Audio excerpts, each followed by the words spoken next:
Assalamualaikum warahmatullahi wabarakatuh. Saya Nirisa Laina Sevi dari kelas 2A.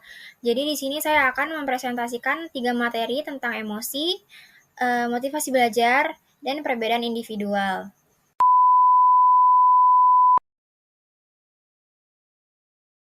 Saat ini saya akan menjelaskan ke kalian definisi dari emosi. Tapi sebelum saya menjelaskan ke kalian, saya ingin bertanya, apakah kalian tahu definisi dari emosi itu apa? Jika belum tahu, maka saya akan menjelaskannya. Apaan tuh? Apaan tuh? Apaan tuh?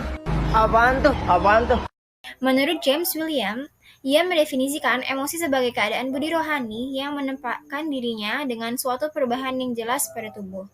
Menurut Coleman, ia mendefinisikan emosi sebagai suatu keadaan biologis dan psikologis dari serangkaian kecenderungan untuk bertindak. Dan yang terakhir, menurut Klegoina, ia mencatat ada 92 definisi yang berbeda tentang emosi. Namun disepakati bahwa keadaan emosional adalah suatu reaksi kompleks yang melibatkan kegiatan dari perubahan yang mendalam serta dibarengi dengan perasaan yang kuat. Selanjutnya, saya akan menjelaskan apa itu fungsi dari emosi. Kalau kalian tahu fungsi dari emosi itu apa sih? Apaan tuh? Apaan tuh? Apaan tuh? Apaan tuh? Apaan tuh? Jadi, fungsi dari emosi itu, bagi manusia, emosi tidak hanya berfungsi untuk survival atau sekedar untuk mempertahankan hidup seperti pada hewan, akan tetapi emosi juga berfungsi sebagai energizer atau pembangkit energi yang memberikan kegairahan dalam kehidupan manusia. Selain itu, emosi juga merupakan messenger atau pembawa pesan. Itu menurut Martin tahun 2003. Selanjutnya, saya akan menjelaskan jenis-jenis dan ciri-ciri emosi.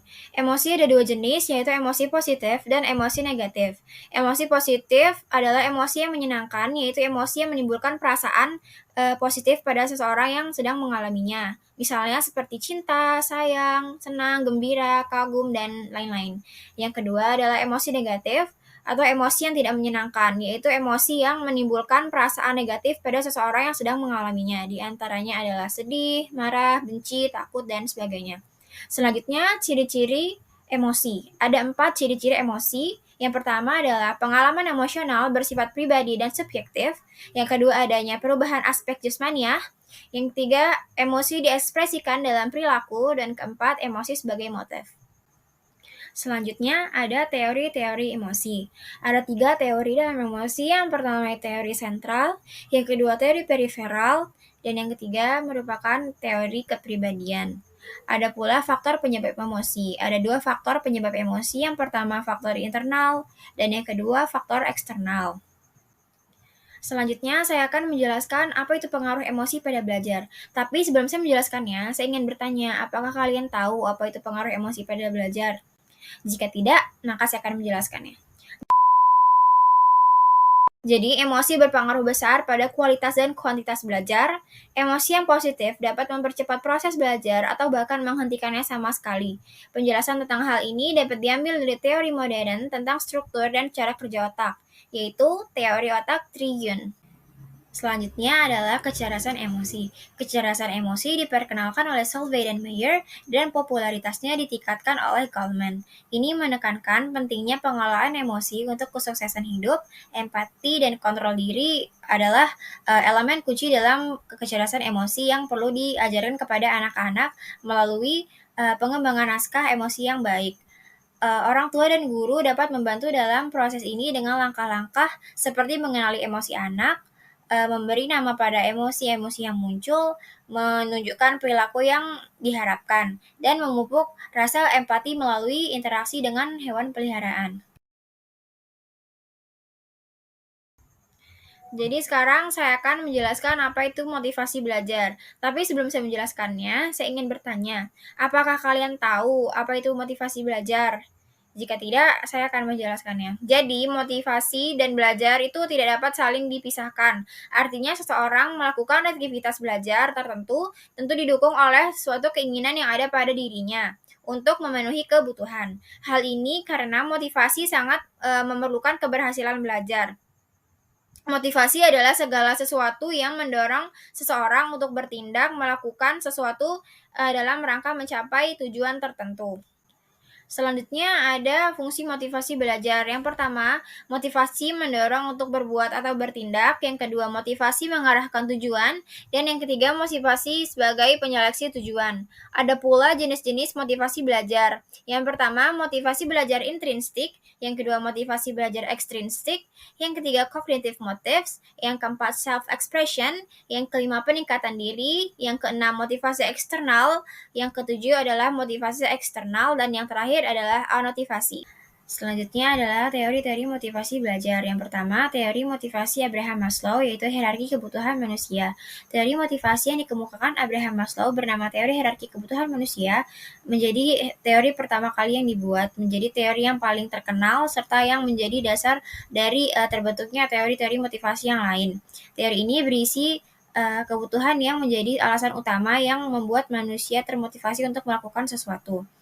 Teori hierarki kebutuhan manusia memiliki 5 tingkatan pada tingkatan piramida, di mana urutan terbawah merupakan urutan pertama, alias yang menjadi prioritas yang harus diselesaikan dan dipenuhi terlebih dahulu. Berikut akan saya sajikan untuk Grametz penjelasan mengenai 5 tingkatan piramida pada teori hierarki kebutuhan manusia. Yang pertama adalah psychological needs. Kebutuhan fisiologi ini mencakup kebutuhan-kebutuhan dasar yang dibutuhkan oleh manusia seperti makan, minum, pakaian, tempat tinggal, dan lain sebagainya. Manusia yang berada pada hierarki kebutuhan tingkat ini jelas tidak mementingkan kehormatan, uang, tabungan, atau lain sebagainya. Yang kedua adalah safety needs. Kebutuhan tingkat 2 akan membuat manusia membangun motivasi pada dirinya untuk segera memiliki rumah sebagai tempat berlindung. Yang ketiga adalah social needs. Pada kebutuhan tingkat 3, manusia akan berusaha untuk berkenalan dan menemukan orang untuk mereka dapat percayai. Yang keempat adalah STM needs. Kebutuhan pada tingkat 4 menyangkut tentang kehormatan. Manusia akan membangun motivasi agar mereka dapat dihormati dan dihargai oleh orang lain. Dan yang terakhir adalah self-actualism. Pada tingkatan terakhir, manusia memiliki keinginan agar mereka bisa berguna dan dapat diandalkan oleh orang lain. Selanjutnya adalah teori motivasi Douglas McGregor, X, dan Y. Teori ini dikenal sebagai teori yang digunakan sebagai pembagi mengenai pandangan sifat alami yang dimiliki manusia. Pandangan tersebut dibagi menjadi 2. Hal itulah yang menyebabkan persamaan X dan Y pada saat ini. Arti dari X dan Y pada teori ini adalah untuk X bermakna teori yang memiliki relasi dengan opini pengelolaan tradisional, sedangkan untuk teori Y memiliki makna yang berelasi dengan teori pengelolaan yang didasarkan pada penelitian perilaku secara umum. Teori Y biasanya digunakan untuk mengelola perilaku manusia di zaman modern dalam dunia kerja, sedangkan teori X memiliki banyak sisi buruk dalam segi dunia kerja, antara lain seperti pekerja yang menggunakan teori ini relatif memiliki kekayaan berupa penolakan pada pekerjaan mereka dan berusaha sekeras mungkin untuk lari dari tanggung jawab mereka. Selanjutnya adalah motivasi Max Leland, yaitu kebutuhan. Dalam teori ini terdapat 3 poin penting yang dikemukakan oleh beliau, yaitu seseorang dapat meraih motivasi menggunakan 3 hal, yakni motivasi untuk mencapai prestasi, motivasi untuk memiliki koneksi, dan yang terakhir adalah motivasi untuk memiliki kekuasaan. Ketiga motivasi ini tentu mustahil untuk dapat diturunkan kepada keturunan kita, tetapi motivasi ini bisa bangun oleh diri kita sendiri. Diyakini bahwa apabila seseorang memiliki motivasi cenderung akan sangat menyukai tantangan dan menyelesaikan masalah. Mereka akan dengan sigap memunculkan motivasi mereka dan membuat pencapaian mereka sendiri. Mereka memiliki keyakinan yang kuat dan akan dapat menyelesaikan masalah-masalah tersebut dengan cepat. Sedangkan untuk orang yang termotivasi hanya karena ingin membentuk sebuah hubungan, mereka biasanya tidak terlalu kelihatan dan takut untuk mengambil risiko. Itu dikarenakan orang yang seperti ini sangat mengutamakan hubungan mereka dibanding dengan segala hal yang ada di dunia. Lain halnya apabila seseorang menciptakan motivasi dengan tujuan mencapai kekuatan, mereka cenderung lebih menyukai mengatur serta mengontrol orang lain dan menjadi pribadi yang sangat bertanggung jawab. Selanjutnya ada teori motivasi Herzberg, yaitu two-factor theory. Dalam teori ini, ia menyebutkan bahwa ada 2 faktor yang dapat dimanfaatkan untuk menjaga kestabilan dari motivasi seseorang dalam sebuah lagu. Kedua faktor itu adalah sebagai berikut. Yang pertama, motivator factors, yaitu motivasi seseorang sangat bergantung pada bagaimana motivatornya memberikan sebuah motivasi pada seseorang. Saat sedang bekerja, tentu seseorang menemukan adanya sebuah dorongan yang datangnya itu dari orang lain. Dorongan itu tentu akan sangat membantunya untuk tetap termotivasi dan akan meningkatkan performa kerjanya menjadi lebih keras. Yang kedua adalah hygiene factory. Faktor ini tentu menjadi faktor yang penting yang dapat meningkatkan kepuasan karyawan yang bekerja di suatu perusahaan tertentu. Apabila faktor ini tidak terpenuhi, tentu akan membuat karyawan tidak selera dan kehilangan motivasi untuk bekerja karena melihat ruang kerja atau tempat kerja yang tidak nyaman untuk mereka. Dan yang terakhir adalah teori motivasi Edwin Locke. Teori ini dikemukakan oleh Edwin Locke tepat pada tahun 1968. Teori ini menjadi bentuk dari teori yang dikembangkan dari teori-teori motivasi sebelumnya. Teori ini dikembangkan guna meningkatkan motivasi untuk tempat kerja yang modern. Selanjutnya, peran motivasi dalam mencapai keberhasilan belajar. Yang pertama, menyadarkan kedudukan pada awal belajar, proses, dan hasil akhir. Yang kedua, menginformasikan tentang kekuatan usaha belajar. Yang ketiga, mengarahkan kegiatan belajar. Yang keempat, membesarkan semangat belajar. Dan yang terakhir, menyadarkan tentang adanya perjalanan belajar dan kemudian bekerja. Selanjutnya, motivasi belajar menurut konsep Islam. Dalam perspektif Islam, para penganutnya sangat dianjurkan untuk memiliki motivasi belajar yang tinggi, sehingga dengan adanya motivasi belajar yang tinggi, ilmu pengetahuan akan mudah didapat oleh penganutnya. Dalam menuntut ilmu, Islam tidak membedakan antara laki-laki dan perempuan, sebagaimana dalam hadis Rasulullah SAW, menuntut ilmu adalah kewajiban bagi setiap muslim. Hadis riwayat Baihaqi.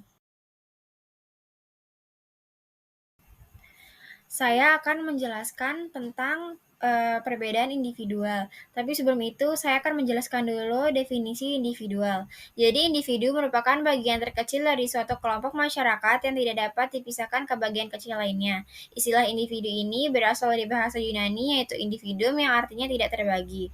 Sebagai individu, manusia memiliki kepribadian unik dan beragam. Manusia merupakan individu yang undivided, tunggal dan khas, yang berarti setiap individu berbeda dengan individu lainnya.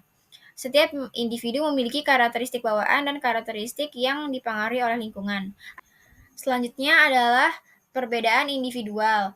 Umar Hamaik mengemukakan bahwa perbedaan individu manusia dapat dilihat dari dua sisi, yakni sisi horizontal dan vertikal. Perbedaan horizontal adalah perbedaan individu dalam aspek mental seperti kecerdasan, bakat, minat, impian, emosi, dan lain sebagainya. Sedangkan perbedaan vertikal adalah perbedaan individu dalam aspek jasmania, seperti bentuk badan, tinggi badan, besarnya badan, tenaga, dan lain sebagainya.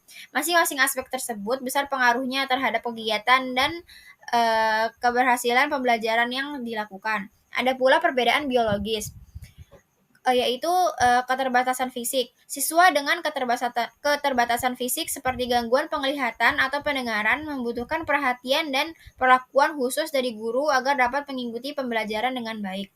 Ada pula perbedaan inteligensi. Yang pertama, kecerdasan linguistik. Yang kedua, kecerdasan logis matematis. Yang ketiga, kecerdasan visual spasial. Yang keempat, kecerdasan musik.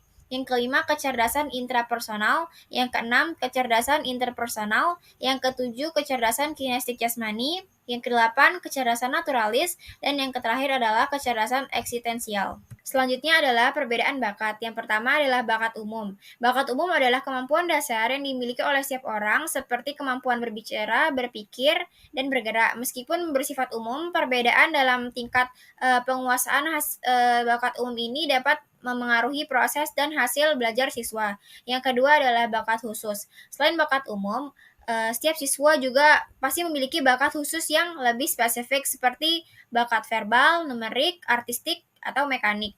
Bakat khusus ini dapat menjadi kekuatan bagi siswa dalam bidang tertentu. Selanjutnya ada perbedaan gaya belajar. Yang pertama visual. Siswa dengan gaya belajar visual lebih mudah menyerap informasi melalui gambar, diagram, atau demonstrasi visual. Yang kedua auditori. Siswa dengan gaya belajar auditori lebih mudah menyerap informasi melalui mendengarkan, berdiskusi, atau menjelaskan kembali. Dan yang terakhir adalah kinestetik. Siswa dengan gaya belajar kinestetik lebih mudah menyerap informasi melalui aktivitas fisik seperti praktik atau pengalaman langsung.